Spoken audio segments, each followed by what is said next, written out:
வணக்கம். Welcome to break time. தக் life audio லான்ச்சில் Kamal Haasan பேசின ஒரு விஷயம் இப்போ ரொம்ப சர்ச்சையாக போயிட்டுருக்கு. கன்னடம் தமிழ் மொழியிலேருந்து பிறந்ததுன்னு சொல்லிட்டு பேசி இப்போ கர்நாடகாவில் பல கன்னட அமைப்புகள்லாம் எதிர்ப்பு தெரிவிச்சிட்டு வராங்க. படத்தை வெளியிட தடை விதிக்கிறோன்னு சொல்கிறாங்க. இது தேவையில்லாத விஷயந்தான். இது ஆர்வத்தில் பேசிட்டாரு. முதல்ல ஆடியோ லான்ச்சுங்கிறது சம்மந்தம் இல்லாத ஒரு ஃபங்க்ஷனாக தோணுது வர வர.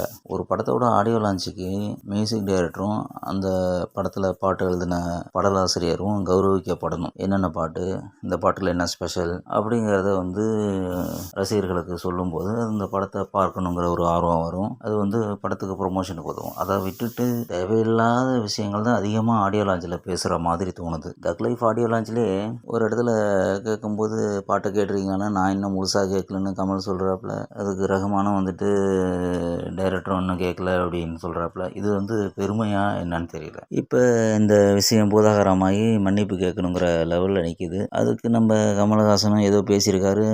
அன்பு என்றைக்கும் மன்னிப்பு கேட்காதுன்னு சுற்றி வளைச்சி ஏதோ சொல்லியிருக்காரு. நேராக பேசினாலே நமக்கு புரியாது. இதில் அவரை பேச விட்டுட்டே இருந்தால் பேசிகிட்டே இருப்பார். எங்கெங்கே போய் முடியும்னு தெரியல.